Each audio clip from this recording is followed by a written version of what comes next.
que o homem mais rico do Brasil, da Europa, dos Estados Unidos e da Ásia tem em comum? Além de um jato particular, todos eles ficaram mestres na arte da alavancagem. E eles descobriram que dívida não é um problema, e sim uma ferramenta de prosperidade para quem sabe usar. Não é a dívida do seu cartão de crédito, não é para tirar o seu Nubank do bolso. Um formato muito mais inteligente de usar a dívida. Existe uma estratégia financeira que transformou pequenas empresas em gigantes globais, e hoje eu vou revelar para você como que ela funciona. Empresas como 3G Capital, JBS, LVMH usaram essa mesma técnica para dominar os seus mercados e se tornarem líderes mundiais. Sabe o que é mais impressionante? Você pode fazer isso investindo muito menos dinheiro do que você imagina. Só que esse segredo guardado às 7 chaves não é revelado porque eles não querem que você use a mesma técnica. Eu tô falando do Leverage Buyout, ou LBO, uma estratégia financeira que permite adquirir empresas muito maiores que você, usando principalmente dinheiro dos outros. Essa estratégia tem sido a responsável por alguma das maiores transformações do capitalismo nas últimas décadas. A tradução fica como aquisição alavancada. Imagina comprar uma empresa que vale 10 milhões, investindo só 1 milhão do seu bolso. Mas ainda assim,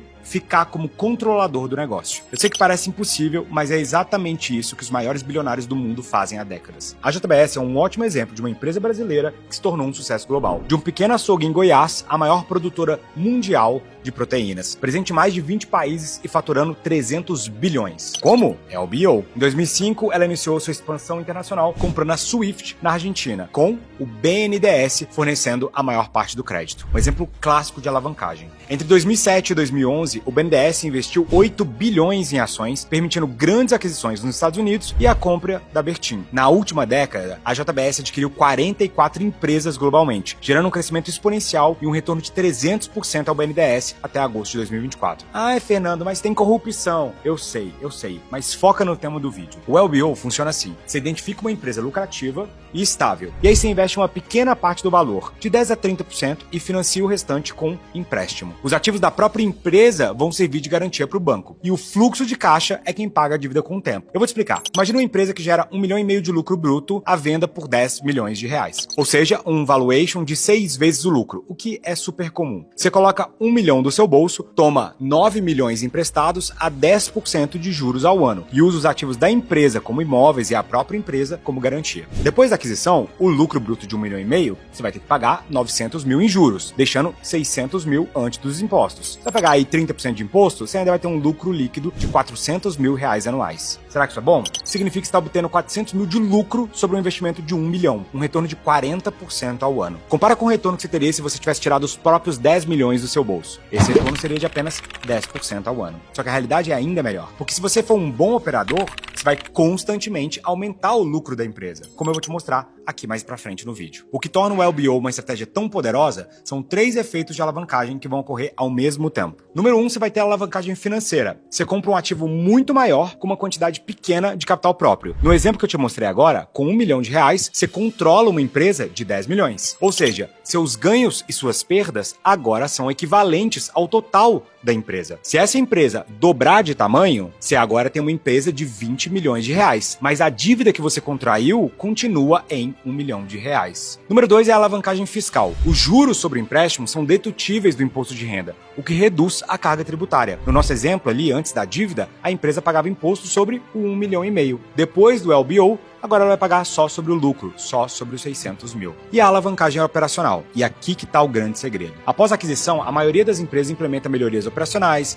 vai cortar custo, vai aumentar a geração de caixa. Como que você tem um alto grau de endividamento, qualquer aumento no fluxo de caixa tem um impacto muito amplificado no retorno. Lembra do caso da Ambev que eu mostrei no último vídeo, da 3G Capital, do Jorge Paulo Lemann, do Marcel Telles e do Beto Sicupira? Eles são os capitães do LBO no Brasil. Em 1989, o trio adquiriu a Brahma usando financiamento alavancado e seguiram fazendo várias fusões estratégicas, sempre usando dívida. Brahma se fundiu com a Antártica e formou a Ambev em 99, que depois comprou a Interbrew, criando a InBev em 2004. Só que o grande choque veio em 2008, quando a InBev comprou uma empresa maior, a Anheuser-Busch, por 52 bilhões, só que não com dinheiro de caixa, e sim com dinheiro de bancos suíços. Após a aquisição, eles aplicaram o seu manual clássico, venderam ativos não essenciais, cortaram custos drasticamente, que é com o famoso orçamento base zero, usaram o fluxo de caixa da empresa para quitar as dívidas e refinanciaram empréstimos que estavam caros. Em 2015, com um balanço mais saudável, adquiriram a SABMiller por 108 bilhões de dólares e hoje dominam mais de um terço do mercado mundial de cerveja. O método rigoroso do código de curso do 3G se tornou famoso, mas poucos entendem por que eles fazem isso, principalmente para pagar os empréstimos que estão viabilizando as aquisições. Agora, nem todo MBO é uma história de sucesso absoluto. A Natura recentemente mostrou o potencial quanto o risco dessa operação. A empresa usou a aquisição alavancada para expandir na gringa. Eles compraram a Aesop em 2012 e em 2017 compraram a The Body Shop da L'Oréal por 1 bilhão de euros. Em 2020, adquiriram a Avon por 2 bilhões de dólares, criando o quarto maior grupo de beleza do mundo. Só que qual que foi o problema? Enquanto a aquisição da Avon foi genial, a compra da The Body Shop acabou não gerando o resultado esperado. Em 2023, a Natura vendeu a The Body Shop por 238 milhões de euros, uma fração do que ela tinha investido. O próprio CEO da Natura falou: fica a lição que a gente não conhece varejo suficiente no mundo afora para fazer as mudanças necessárias. Essa experiência ensina pra gente que o LBO não é uma varinha mágica, um milagre financeiro. Ele é uma ferramenta muito poderosa, mas que exige uma disciplina e muito conhecimento do setor da empresa que você está comprando, da capacidade de implementar a melhoria, da capacidade de ter disciplina financeira para garantir o pagamento da dívida. As empresas que usam o LBO com sucesso sabem identificar alvos com características muito específicas. Os melhores ativos possuem caixa previsível, caixa forte, alimento, bebida, baixa ciclicidade com desempenho estável, independente da economia, não pode ser um negócio muito sazonal, e um potencial para melhoria operacional, uma empresa que não está muito eficiente, sem contar com bons ativos substanciais para botar na garantia. Então vamos falar que você tem imóveis, você não tem um endividamento muito grande e normalmente tem que ser uma boa marca. A marca é o melhor ativo que você está comprando. Um bom exemplo disso no mercado de luxo é o conglomerado francês LVMH, do Bernard Arnault, que é o mais rico da Europa, que se destacou comprando empresas com dívida para criar um império de mais de 70 marcas. Em 1984, eles começaram comprando uma empresa têxtil em dificuldades por 60 milhões de euros, só que ele colocou só 15 milhões do próprio dinheiro. O restante veio de financiamento bancário. Após essa primeira aquisição, eles venderam todos os ativos menos importantes, mas mantiveram só as marcas que eles queriam. E repetiram esse processo várias vezes. Qual que era a marca que eles queriam que não estava valendo quase nada na época? Sim,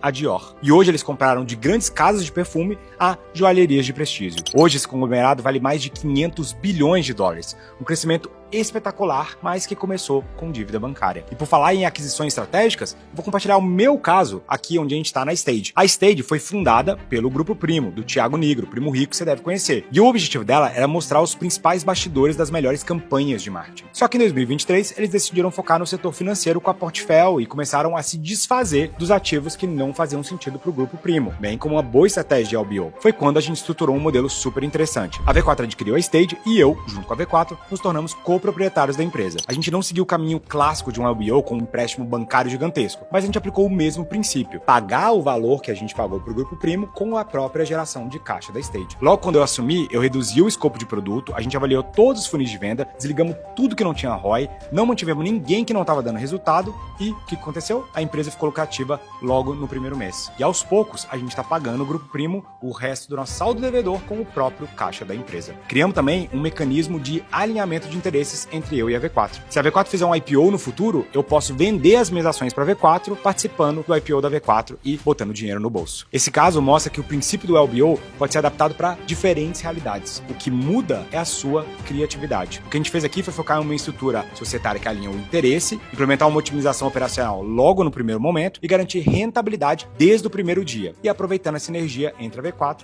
e a Stage. Você não precisa ser uma multinacional para aplicar os princípios do Leverage Buyout. Mesmo numa escala pequena, os empresários podem usar versões mais adaptadas da estratégia. O que você precisa de fazer para fazer um bom LBO? Número 1, identificar um negócio estável com um bom fluxo de caixa na sua região. Pode ser uma franquia consolidada, aquela Cacau Show que talvez não está dando certo ali perto, pequeno negócio com serviço recorrente, uma empresa familiar que o dono quer se aposentar. Depois disso, você precisa estruturar um financiamento minimizando o seu capital. Você pode usar um banco de desenvolvimento regional, você pode usar uma linha de crédito para pequenas empresas, você pode até financiar do próprio vendedor. Muitas vezes, a pessoa que está te vendendo aceita receber como dívida. E aí você vai usar os ativos e o fluxo de caixa como garantia. Imóvel, equipamento, contrato de longo prazo, a própria carteira de cliente, todas elas podem ser usadas como ativos de garantia. Beleza, compramos a empresa. É hora de cortar custo. A gente vai colocar melhoria operacional, vamos renegociar com os fornecedores, vamos revisar se o preço está defasado, vamos eliminar a eficiência, tirar a galera que não está querendo trabalhar. E aí a gente vai priorizar o pagamento da dívida. A gente vai usar o fluxo de caixa, que agora está maior, para pagar a dívida o mais rápido possível e não ficar pagando juros a longo prazo. E aqui fica uma dica. As experiências de empresas mais impressionantes, como o LBO, mostram um padrão muito interessante. Você já deve saber qual que é. No Brasil, o BNDES frequentemente é o financiador ou o investidor direto dessas aquisições. A maior parte dos LBOs brasileiros foram motivados por estratégias de internacionalização naquela época dos campeões nacionais. Os principais casos estão concentrados em setores de alimento, bebida, beleza. Só que as operações mostram que isso aqui serve para qualquer negócio. Essa sofisticação financeira pode ser usada para vários mercados. A lição mais importante é que grandes empresas não são construídas com o capital próprio do fundador, mas com uma estratégia financeira inteligente. Dívida não é o seu inimigo se você souber usar. As maiores empresas do mundo entenderam que o dinheiro mais valioso não é o seu, é o dinheiro que você consegue captar